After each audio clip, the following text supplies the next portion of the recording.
Hello बच्चों, तो आज का अपना जो टॉपिक है वो है इलेक्ट्रिक फ्लक्स और ये क्लास 12 फिजिक्स के लिए बहुत ही ज्यादा इंपॉर्टेंट टॉपिक है। फील दिलाने की गारंटी मेरी है। एकदम पेशेंस के साथ बैठो, कॉपी पेन निकाल लो, जो कुछ भी इंपॉर्टेंट बताऊं वो आपको नोट करना है, की पॉइंट्स। ठीक है, तो सबसे पहले आप एक बार बताओ, बारिश में घर से बाहर निकले हो? हाँ सर, ये कैसा क्वेश्चन है? बारिश में जब आप घर से बाहर निकलते हो तो जाहिर सी बात है आप छाता लेके जाते हो। ठीक है सर, हम छाता लेके जाते हैं।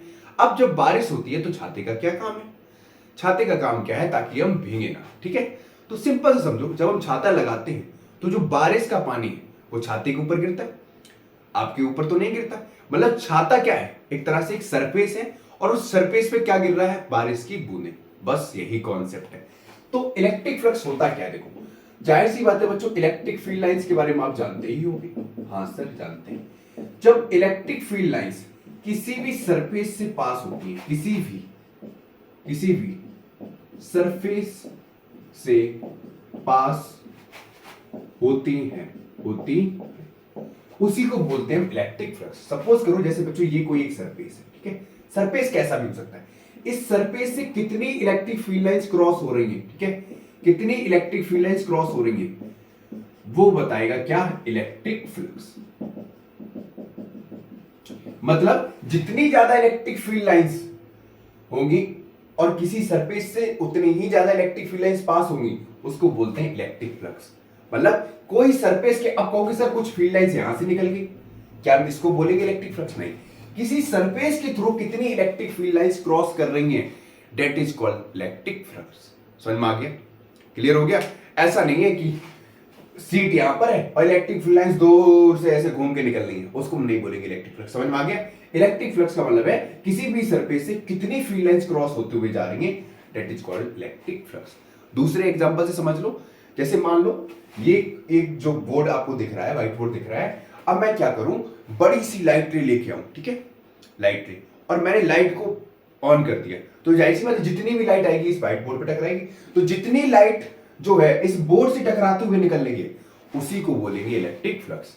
अब आपको फील आ गया होगा सर इलेक्ट्रिक फील्ड क्या है। दूसरा, इसमें कैसे हम समझ सकते हैं, जितनी ज्यादा इलेक्ट्रिक फील्ड लाइंस होंगी, मतलब जितनी ज्यादा इलेक्ट्रिक फील्ड लाइन सरफेस से क्रॉस करेंगी, इलेक्ट्रिक फ्लक्स उतना ही ज्यादा होगा। जितनी कम इलेक्ट्रिक फील्ड लाइंस किसी सरफेस से क्रॉस करेंगी, उतना ही इलेक्ट्रिक फ्लक्स क्या होगा? कम होगा। यहां तक बात समझ में आई? कोई दिक्कत? ठीक है, ये तो हो गया फ्लक्स के बारे में। सर इसका फॉर्मूला भी बता दो। बच्चों जो फ्लक्स का फॉर्मूला निकल के आता है वो होता है फाई। इसको डिनोट किससे करते हैं? फाई से। ठीक है, ये फाई बराबर होता है बच्चों E डॉट ए। ठीक है, क्या होता है? E dot A. अब जाहिर सी बात है बच्चों, फाई क्या है हमारा? इलेक्ट्रिक फ्लक्स है, इलेक्ट्रिक फ्लक्स है। E हमारा क्या है बच्चों? इलेक्ट्रिक फील्ड है, इलेक्ट्रिक फील्ड है। ए क्या है बच्चों? यहां पर हमारा एरिया वेक्टर है। क्या है सर? ये एरिया वेक्टर क्या होता है? इलेक्ट्रिक फील्ड के बारे में तो पढ़ चुके हैं।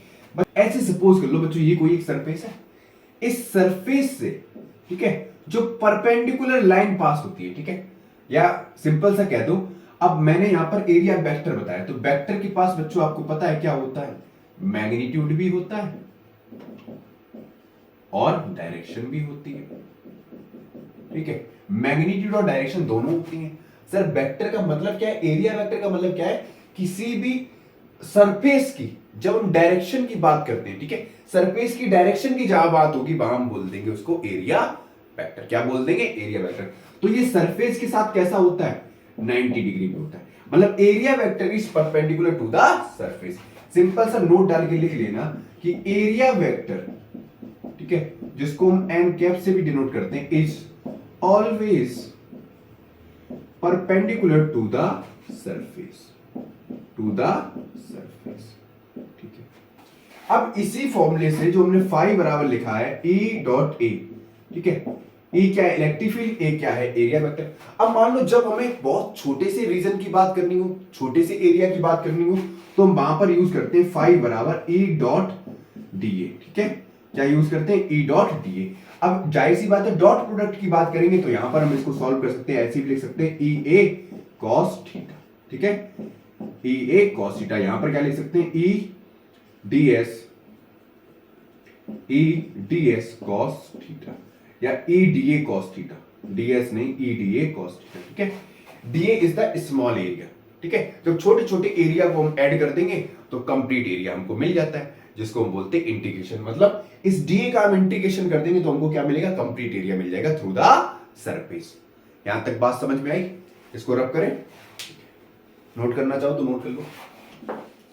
इलेक्ट्रिक फ्लक्स का एक बार फिर से फॉर्मूला बताओ क्या बच्चों, क्या था, E डॉट ए, या बोल तो फाई बराबर E D A cos theta, या इसको E ए कॉस थीटा भी बोल दे। अब बच्चों थीटा क्या है, theta is the angle between, theta is the angle between area vector and electric field. ये बहुत इंपॉर्टेंट लाइन है। जो थीटा है वो एंगल है between electric field and area vector. अब इसी में क्वेश्चन आता है कि सर इलेक्ट्रिक फ्लक्स मैक्सिमम कब होगा, इलेक्ट्रिक फ्लक्स मैक्सिमम कब होगा, ठीक है। इलेक्ट्रिक फ्लक्स मैक्सिमम कब होगा बच्चों, इस फॉर्मूले से हमको पता चलेगा कि इलेक्ट्रिक फ्लक्स मैक्सिमम कब है। देखो जब इलेक्ट्रिक फील्ड जो है, समझो अभी समझा रहे, electric field and area vector both are parallel to each other. आपने अभी गॉस लॉ की जितने भी एप्लीकेशंस पढ़े होंगे या गॉस लॉ के जो क्वेश्चंस करे होंगे, या आपने गॉस लॉ में प्रूव किया होगा, जैसे electric field intensity due to thin infinite thin long plate, जैसे आपने डेरिवेशन देखा होगा, जैसे आपने डेरिवेशन किया होगा इलेक्ट्रिक फील्ड इंटेंसिटी, जैसे आपने डेरिवेशन किया होगा electric field intensity due to infinite thin long plate, किया है ना। तो वहां पर हमने कैसे निकाला था एरिया वेक्टर और इलेक्ट्रिक फील्ड के बीच का, जैसे आपने डेरिवेशन किया होगा वहां पर देखा होगा, जैसे एक डेरिवेशन है electric field intensity due to dipole वाला किया होगा, एक किया होगा electric field intensity due to infinite thin plane sheet. जैसे आपने डेरिवेशन जब सॉल्व किए होंगे, जैसे आपने जब डेरिवेशन सॉल्व किए होंगे, जैसे electric field intensity due to infinite thin long plate, है ना। जैसे जब आपने डेरिवेशन सॉल्व किए होंगे वहां पर, जैसे electric field intensity due to infinite thin plane sheet वाला देखा होगा, तो वहां पर एरिया वेक्टर और इलेक्ट्रिक फील्ड के बीच में आपने रिलेशन पढ़ा होगा नहीं पढ़ा होगा, तो वहीं पर सेम चीज है। मतलब सिंपल सा कहेंगे, जब इलेक्ट्रिक फील्ड, ठीक है, ये इलेक्ट्रिक फील्ड है और ये एरिया वेक्टर है, दोनों सेम डायरेक्शन में, ठीक है, दोनों की डायरेक्शन कैसी हो, सेम हो, ठीक। यहां पर लिख लो सेम डायरेक्शन में जब दोनों होंगे तो वहां पर इलेक्ट्रिक फ्लक्स कैसा होगा, मैक्सिमम होगा। मतलब एरिया वेक्टर भी इधर है और इलेक्ट्रिक फील्ड भी कैसा है, इधर है। अब एग्जांपल के तौर पे समझ लो, जैसे ये कोई क्या है, सीट है, इस सीट पे क्या है, चार्ज है। अब बच्चों पता है आपको कि प्लस क्यू से इलेक्ट्रिक फील्ड लाइंस कैसी जाती हैं, आउटवर्ड जाती हैं। इलेक्ट्रिक फील्ड लाइंस की डायरेक्शन कैसी होती है, इलेक्ट्रिक फील्ड लाइंस कैसी होती हैं बच्चों, आउटवर्ड होती हैं। इतना तो आपको पता है, ठीक। तो इस सरफेस से जो परपेंडिकुलर इलेक्ट्रिक फील्ड लाइंस जाएंगी वो कैसी जाएंगी बच्चों, जैसे इस सरफेस के परपेंडिकुलर कैसी होंगी, ऐसी, ठीक है। अब सेम चीज है, प्लस क्यू से इलेक्ट्रिक फील्ड लाइंस कैसी जाती हैं, सरफेस से परपेंडिकुलर, ठीक है, आउटवर्ड। तो इस प्लस क्यू से अगर सीट ऐसी रखी है तो आउटवर्ड कैसी होंगी, ये होगा ना आउटवर्ड। जैसे सपोज करो ये जो बोर्ड है ये क्या है, सीट है, और इस पे प्लस क्यू चार्ज रखा है, तो जो इलेक्ट्रिक फील्ड की डायरेक्शन होगी वो कैसी होगी, आउटवर्ड, ये वाली रीजन में। अब ये सरफेस है, अब एरिया वेक्टर मैंने क्या बताया था, सरफेस से कैसा होता है, परपेंडिकुलर, तो इधर इलेक्ट्रिक फील्ड की डायरेक्शन और यही क्या होगी, एरिया वेक्टर की डायरेक्शन। तो एरिया वेक्टर और इलेक्ट्रिक फील्ड दोनों कैसे हैं, सेम डायरेक्शन में, मतलब parallel to each other. Area vector भी इधर है, इलेक्ट्रिक फील्ड भी इधर ही है, तो दोनों कैसे सेम डायरेक्शन में होंगे, तो जिसकी वजह से इलेक्ट्रिक फ्लक्स मैक्सिमम होगा। मतलब इन दोनों के बीच का एंगल कितना होगा, 0। थीटा कितना होना चाहिए, 0 डिग्री होना चाहिए। क्वेश्चन ये भी आता है कि इलेक्ट्रिक फ्लक्स मैक्सिमम कब होगा, सिंपल सा बोलोगे सर एरिया वेक्टर और इलेक्ट्रिक फील्ड के बीच का एंगल कितना होना चाहिए, 0। तो यहां पर रख देंगे ई डी ए कॉस 0, ठीक है। कॉस 0 का वैल्यू कितना होता है 1, तो ई डी ए कितना हो जाएगा, मैक्सिमम हो जाएगा।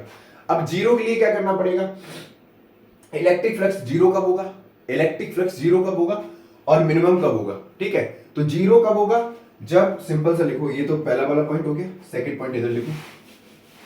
Second point, when electric field and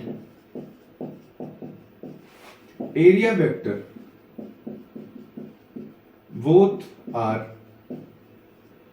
perpendicular to each other, perpendicular to each other, perpendicular to each other, मतलब E परपेंडिकुलर होगा किसके, एरिया वेक्टर के, ठीक है। दोनों के बीच का एंगल कितना होगा, 90 डिग्री, थीटा कितना हो जाएगा, 90 डिग्री। तो उस केस में जो इलेक्ट्रिक फ्लक्स होगा वो जीरो हो जाएगा। इलेक्ट्रिक फ्लक्स कितना हो जाएगा, इलेक्ट्रिक फ्लक्स कितना होगा बच्चों, जीरो। कितना होगा, जीरो। ये दो पॉइंट लिखो, फिर आगे बढ़ते हैं। इलेक्ट्रिक फ्लक्स कितना होगा, जीरो होगा।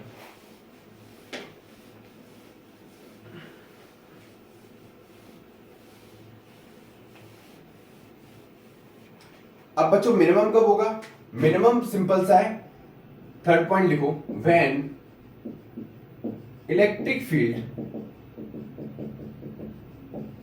And area vector both are anti parallel. कैसे होंगे, एंटी पैरेलल होंगे, ठीक है। मतलब A and E are at 180 degree. कितने पे होंगे, 180 डिग्री। तो थीटा कितना आएगा बच्चों, 180 डिग्री। फॉर्मूला रखो, फाई बराबर कितना था, E dot D A cos 180 रखो। फाई बराबर ये आएगा माइनस का ए डी ए, कितना आएगा, क्योंकि कॉस 180 कितना होता है, -1। कॉस 180 की वैल्यू कितनी होती है, -1, ठीक है। तो इस केस में इलेक्ट्रिक फ्लक्स मिनिमम होगा। इलेक्ट्रिक फ्लक्स कैसा होगा, मिनिमम होगा, ठीक। तो इलेक्ट्रिक फ्लक्स बच्चों मैक्सिमम कब होगा, जब थीटा होगा कितना, 0 डिग्री, ठीक है। और थीटा बराबर 90 पे इलेक्ट्रिक फ्लक्स 0 होगा, और थीटा बराबर 180 पे मिनिमम, इस पे 0, और थीटा बराबर 0 पे कितना होगा, इलेक्ट्रिक फ्लक्स मैक्सिमम होगा, ठीक है। ये चीज याद रखना। अब इसकी एसआई यूनिट भी निकाल लेते हैं। एसआई यूनिट कैसे निकालेंगे बच्चों, आपने पढ़ा था फाई बराबर क्या है, ई ए। क्या है, ई ए। अब बच्चों इलेक्ट्रिक फील्ड की यूनिट आपको पता ही है क्या है, न्यूटन पर कूलम, है ना। और एरिया की क्या है, मीटर स्क्वायर। तो इसको बोलेंगे न्यूटन मीटर स्क्वायर पर coulomb is the SI unit of electric flux, ठीक है। क्लियर हो गया। आपने फॉर्मूला पढ़ा है, ई बराबर क्या था, एफ अपॉन क्यू नॉट, ठीक है। तो फोर्स की यूनिट क्या होती है, न्यूटन, और चार्ज की यूनिट क्या होती है, कूलम। तो कूलम, न्यूटन पर कूलम क्या, किसकी यूनिट आ गई, इलेक्ट्रिक फील्ड की, और एरिया की क्या होती है, मीटर स्क्वायर। तो फाई बराबर आ गया न्यूटन मीटर स्क्वायर पर कूलम स्क्वायर। इतना नोट करो, थोड़ा फिर और आगे डिटेल में बात करते हैं। अब कुछ और कंडीशंस देख लेते हैं, ठीक है। इलेक्ट्रिक फ्लक्स पॉजिटिव कब होगा, नेगेटिव कब होगा, वो भी बात करते हैं। तो इलेक्ट्रिक फ्लक्स जो बच्चों है, इलेक्ट्रिक फ्लक्स जब फील्ड लाइंस सरफेस से बाहर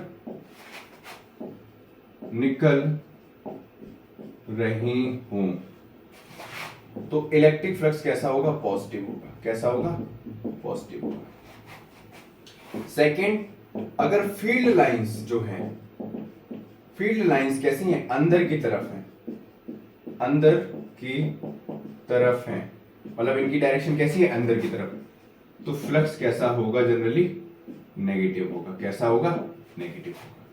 यहां तक समझ में आ गई बात। और कुछ की पॉइंट्स हैं वो भी देख लेते हैं, ठीक है। क्लोज सरफेस के लिए, ठीक है, क्लोज्ड सरफेस के लिए, सरफेस के लिए, जैसे क्लोज सरफेस के लिए बच्चों पहला क्या हो गया, स्फीयर हो गया, ठीक है। दूसरा हो गया क्यूब हो गया, तीसरा हो गया सिलेंडर हो गया। तो इनमें जो इलेक्ट्रिक फ्लक्स हम निकालते हैं वो निकालते हैं गॉस लॉ से, ठीक है। इसमें गॉस लॉ की हेल्प लेते हैं। गॉस लॉ मतलब टोटल चार्ज इनक्लोज, जो चार्ज की बात करते हैं, total charge enclosed inside a Gaussian surface. ठीक है, गॉसियन सरफेस के अंदर वाला चार्ज हम लेते हैं, ठीक है, गॉसियन सरफेस। और जो इसका फॉर्मूला हो जाता है वो हो जाता है फाई बराबर क्यू अपॉन एप्सिलॉन नॉट। ठीक है, क्यू नॉट क्या है, टेस्ट चार्ज है, और ये क्या है, परमिटिविटी ऑफ फ्री स्पेस। ठीक है, या परमिटिविटी ऑफ मीडियम। क्लियर हो गया। तो क्लोज सरफेस के अंदर जैसे स्फीयर लिया, क्यूब लिया, सिलेंडर लिया, तो इनके अंदर जो हम फ्लक्स निकालते हैं वो गॉस लॉ की मदद से निकालते हैं, जिसका फॉर्मूला ये रहा आपके सामने। ठीक है, एक और इंपॉर्टेंट पॉइंट याद रखना कि जैसे सपोज करो एक स्फीयर है, ठीक है, कोई एक स्फीयर है और उसके सेंटर में चार्ज रखा है क्यू। ठीक है, तो जो फ्लक्स होगा बच्चों, जो फ्लक्स है वो कैसा रहेगा, सेम रहेगा। फ्लक्स कैसा है, सेम रहेगा, चाहे स्फीयर छोटा हो या बड़ा हो।